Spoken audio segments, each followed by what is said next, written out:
You my dog at the end, don't care what the bitches say. Yo, what's up YouTube? It's your boy Fitz back in the with yet another video. Today I'm coming to you guys with the defensive bad setups for NBA 2K22. Now this is gonna be a video for current gen and next. I don't know if people even realize, but every single one of these badge videos I've done is for current gen and next. I've started to do build videos for a current and then a build video for next, but when it comes to the badges, I've really been discussing stuff that can be accessible for both next gen and current gen. So yeah, we're gonna do it in the same way that we've been doing it. Pretty much just do it based on priority. If you guys want me to go through it and do 1 through 30 for both guards and bigs for every single category, all you gotta do is smash break and start the like button. I got that junk coming out to y'all boys as soon as possible. We're gonna get around to that, trust and believe. But yeah, my connection finally got fixed. A lot of stuff is gonna be coming. A big surprise is coming Sunday, so stay tuned. I got big things coming soon, so don't even worry about it. We got a lot of stuff coming extremely soon, stuff that you just don't want to miss. For the people that have been sticking around to all the videos, just know we got some crazy stuff coming extremely soon. Streams, but what I'm talking about is even bigger than what you could even imagine. But yeah, like I said, we're gonna be going over the best defensive bad setup. We're gonna do one for the guards, one for the bigs, like we did for the playmaking, like we did for the shooting, like we did for the finishing. If you haven't seen those and you want to see those, the links to that will be in the comments and in the description. So yeah, without further ado though, let's hop straight into it.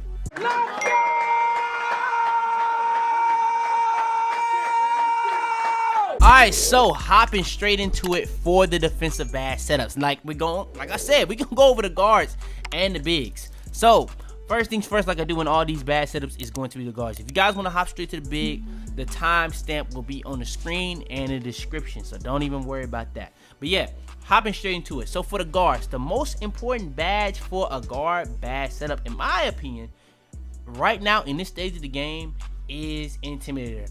I feel like Intimidator you really need on any guard build because the shot contest is so inconsistent that you have to have this. Now, say for instance you're on next gen and you don't even have the capabilities of going with Intimidator, I would go with clamps. But these two badges are extremely important for guards. This is gonna get you the best shot contest possible. With all these badges that cancel out shot contests like mismatch expert, blinders, and Deadeye, you have to have on Intimidator in this game. In this game, you have to have it on. So yeah. Next, clamps. This is going to be pretty much the best way of playing on ball defense. It's going to get more bumps. I've seen people say that it helps your lateral quickness. That is cap, but it is a really good badge to be able to play the best on ball defense possible, whether you're going against ISO or screens. It's going to get you a lot more bumps. It's going to really just be really good to stick on ball defense. I don't really know how much more I need to even describe that. So yeah. Next badge. This is where you can go a lot of places, because you can go interceptor depending on where you're gonna play, chase down artist depending on the way you're gonna play, pickpocket. Now if you're playing more on ball, I would say you would want to go chase down artist right here. Now you can go chase down artist bronze, Hall of Fame. That really doesn't matter. What I'm really trying to show y'all is really more of the priority of where you want to go about putting your badges on for your badge setup. So yeah, chase down artists, really good for if you're playing on ball. Somebody wants to go by you and rim run, you're going to be able to have chase down artists no matter what your block rating is, no matter what tier you have it at, and have a real good opportunity to stop them from getting that dunk or layup. It's that simple. So yeah, chase down is a very good option, but if you're playing off ball a lot, interceptor might be a very good option for you. So it's really depending on your play style and a lot of sections. So if I'm saying like the next priority after chase down artists, I would definitely say interceptor. Very good for off ball. You really can't go wrong with either of these two.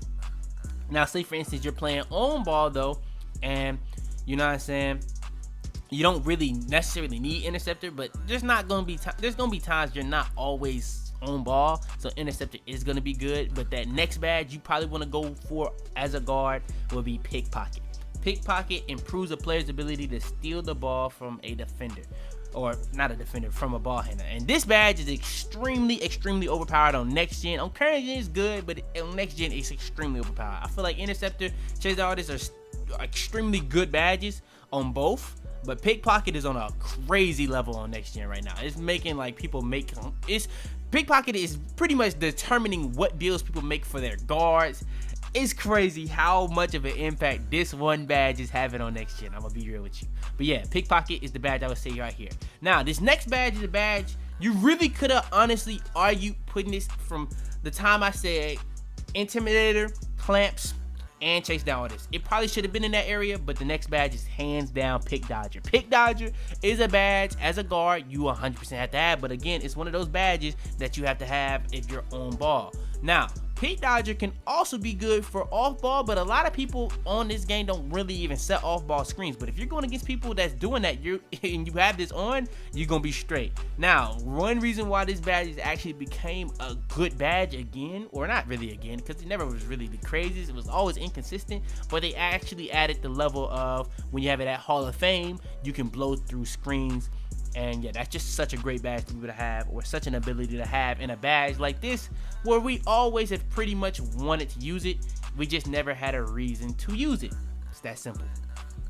Next, Hustler. Hustler is low-key one of these underrated badges that, you know what I'm saying, you really can't go wrong with. It's gonna be a badge like if you know a ball is going long for a rebound, you can use Hustler and you're gonna be first to get that ball. If you tip a pass, you're gonna be the first to get that ball. You steal the ball, but it's a loose ball, you're gonna be the first to get that ball. If you're trying to dive for a ball, you're gonna get a way better diving animation. Hustler is one of those underrated do-it-all type badges that I feel like a lot of people are looking over, but I'm telling y'all, it's one of those badges, just like glue hands on the playmaking, one of those badges that I feel like on a guard build, very, very good. Very, very good.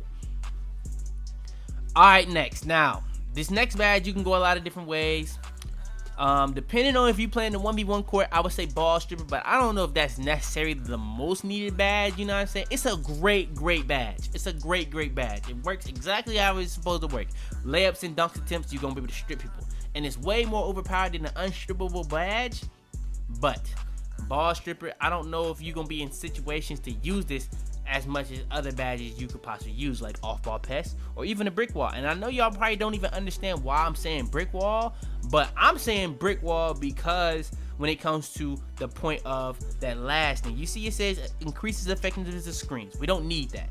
It's tough to back down in the post. We don't need that either, but this is the part we want it for. Drains energy from opponents on physical contact, and that includes any type of contact, whether you're using off-ball pass and clamps. You put off-ball pass and clamps alongside brick wall on a guard build, you're gonna be overpowered because you're gonna make stamina an actual issue, a very big issue. And the only badge to pretty much help your stamina on offense this year is handles for days. So yeah, brick wall is actually a very, very good badge. But yeah, when it comes to these other badges, you don't necessarily need. Menace is a great badge, but you don't necessarily need it. Off-ball pass is an amazing badge, but like I said, if you're going more towards the off-ball route, maybe you don't go with a pickpocket. Maybe you don't go with some of these badges like chase down artists, and then you can go with an off-ball pass. So yeah, I mean, you definitely could, but I just don't see it. But yeah, ball stripper is a great badge for switching. I will say that. So you can put that on. If I didn't go with brick wall, I probably would go with ball stripper. It's a really good badge to be able to switch from all positions, no matter what type of guard build you're on. So yeah, it actually allow you to be able to guard bigger people, because anytime they go up, they have to be afraid of you be able to strip them every single time. And so yeah, I guess that could be very viable in those situations. But yeah, this is my opinion, what I would do in terms of priority for a guard badge setup. Alright, so when it comes to the best defensive rebound badge setup for big man. Now when it comes to the best badge to use that is going to be the most consistent badge for a big man in NBA 2K20 and any NBA 2K since they've introduced these badge setups types where you can just do upgrades, I would probably say rebound chaser. It's like the auto badge any big man build is going to use, whether you're spotting up on offense or setting screens. No matter what you're doing, you're going to want to get rebounds, and rebound chaser is that auto badge that you just have to have on. It's that simple. Now, I'm not gonna lie, you don't have to max it out. By no means, I'm not one of those people that think you have to max out every single badge, but for sure, you want to have this badge. It's pretty much like the most important. I don't even know if it's the most important, but it definitely is one of the first badges people will put on in a defensive rebound badge setup. Next, when it comes to the next badge you can use, you can go a lot of places. Intimidator would be great. Chasing artist will be great. Brick wall will be great. Brick wall will be amazing. But the next badge I'm going with is rim protector. Why would I go rim protector? Rim Protector just does so many things for big men. Improves ability to block shots. Lessens likelihood of getting dunked on. So yeah, that's pretty easy. You're gonna get more blocks, and you're not gonna get dunked on nearly as much. That just seems like those go hand in hand, but if it does both of those equally, that's amazing. But it also has special block animations that you just can't get without having it on. It's kind of like Chase Down Artist, where Chase Down Artist unlocks chase down block animations. This unlocks its own special block animations. But another thing that this doesn't even say, anytime you get a block, it's pretty much gonna be given a plus to your takeover. And another thing that it also doesn't say, it pretty much enhances any type of blocking badge you can put on, like Pogo Stick, Intimidator, and Chase Down Artist. So yeah, Rim Protector, very amazing badge, and in my opinion, it's probably the best big man badge in the game. Next, when it comes to these other badges you can possibly put on, next I'll probably go Brick Wall. Brick Wall is just gonna do so much in this game, just like Rim Protector, that you just have to have it on. It's gonna help you set better screens, auto, but just like Moving Truck was taken out the game, it's now been put into Brick Wall, so now it's gonna be harder for you to get back down in the post if you have this on, and it's already gonna be doing all that, and it's gonna be draining people with energy in any physical contact. So yeah, Brick Wall is amazing also. Next, Intimidator. This is gonna get you the best shot contest, whether you're on the perimeter or in the interior. I feel like Intimidator is pretty much more important than it is on guards, but you still end up putting it on this late because there's just so many amazing defensive badges. It's just that simple. Next, I would go Interceptor. Interceptor is gonna have you in them passing lanes playing the best passing lane defense possible. For me personally, I love having Interceptor on my guards, my bigs, and I like putting it on anything. It's just that simple. Now, I'm not gonna lie, I'm getting close to really running out of badge points, so we're gonna just start doing bronze. So from here on out, I'm gonna just do bronze, and I'm gonna tell y'all how it's gonna work. So next, we're gonna go here. I can go a lot of places, bro. I'm looking at it, I could really go a lot of places. You can go Chase Down Artist and not be wrong, Pogo Stick and not be wrong. You can go Clamps and not be wrong. I'ma actually go Chase Down Artist. Chase Down Artist, as soon as you put it on bronze, you're gonna unlock the Chase Down block animations. Every single tier you go up, you're gonna run faster and jump that much higher. Chase Down Artist is one of the most overpowered badges in the game. I did a poll on it, and people was actually voting Chase Down Artist is the most, or the best defensive badge in the game. And I can't even argue it, you know what I'm saying? Because it's amazing. For people can get blocks on it with a 25 block rating, and you put it on a big man build, it becomes even better because increasing your speed and jumping ability on big man build can be huge a lot of the times. Next, depending on how tall you are, Pogo Stick is really good because this is going to pretty much improve your ability to recover and jump quicker after landing. It's going to pretty much doing more than that though. It's going to be good for after rebounds, after blocks, and even after jump shots. So that is really good. I'm not going to lie to you. That's a really good badge. Now, it's a lot of other badges we can go over, from Box and Worm. Box and Worm are really good. I would say you would want to go with Worm first though, because that's going to allow you to swim around people on box outs. So if they're not using box, you're gonna be able to go around them. But then you would want to go with probably box, so people can't do it to you. So yeah, that's pretty much the order I would go with that.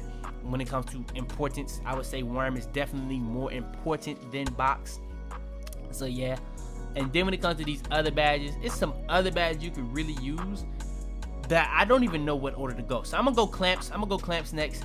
I feel like Clamps just is gonna boost the ability to stay in front of the ball handler on the perimeter, get you more bumps. And on big men, I feel like it's even more important as a big man because you're not gonna have the lateral quickness that a lot of guards are gonna be able to have because you're taller, and as your height goes up, your lateral quickness ability just goes down lower. Now I know a lot of big man builds are gonna have 90 plus perimeter defense, but at the same time, you're gonna still want Clamps. Clamps is just a really good badge to have on. It's amazing.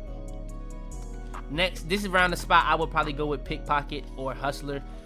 You could pretty much put on Hustler at any of these badges and be really good, but I'll probably still go Pickpocket because Pickpocket is just that overpowered in my opinion. I just really like that badge a lot. Hustler next, that's gonna pretty much be able to help you get that ball in any situation, whether it's a rebound, whether it's a steal, whether it's a loose ball, diving for the ball, anything like that is gonna get you better animation. Now, for rebounds, it's just like a loose ball. Like, you know, if a rebound goes far, it's gonna help you get to that ball if it's far. If it's a tip pass, and you're gonna be able to get to that a lot faster than other people. It's just a really good badge, all aspects. Then when it comes to the last badge, I would say for big men that you necessarily need, post lockdown is good, but that's really like that's like a situational thing. Really only on the 1v1 court. Maybe 5v5 if you're playing rec. I don't think people are doing that on 5v5 pro-am, so Yeah, but yeah, I would probably say ball stripper is the last badge. Why would you want this as a big man? Because these, in my opinion, big men are gonna use ball stripper more than guards. They're gonna be in a situation to be able to use this a lot more than guards. So yeah, it's gonna raise the chance of stripping an opponent when they attack the basket. If you combine ball stripper with rim protector already makes it harder to get dunked on. You put ball stripper where you can pretty much rip people anytime they try to dunk on you. It's gonna be giving you options on if you want to press, go for a block, or go for a steal. So yeah, it just makes you that much better on defense. So yeah, in my opinion, this is the best way to go about doing a big man badge setup. All of these badges will be very, very good for a big man badge setup, but I feel like the outer ones you really want to have is rebound chaser, rim protector, intimidator, and brick wall. All the other ones, you know what I'm saying, you can change it up however you want to change it up depending on how you gonna play. But I feel like this is just the best way of going about it in terms of priority and the way that you should do it. So yeah, that is going to be the best badge setups for the defensive category for the guards and the bigs in terms of priority on how you should do it. If you guys want me to sit down with y'all and do 1 through 30 for each category for guards and bigs, all you gotta do is smash breaking the shortest like button. It's that simple. I can do that. It's gonna take a lot longer than these, but I can easily do that. Now, I will probably have to do that for next gen, and now I probably have to do another one for current gen, because on next gen you can get all the way up to 40 badge upgrades. But if y'all want me to do it, I will do it. So yeah, that's pretty much how it is right now. So yeah, that's pretty much what it is. If you haven't already, go ahead, smash breaking the store the like button if you're new, subscribe if you're new. I really would appreciate all the support from liking the video, subscribing, turn the notifications to be the first to every single my video. Share this video to anybody you think will help. But yeah, man, it's your boy Fitz, man. And I'll do it, man. Tell them to bring me my money. Yeah!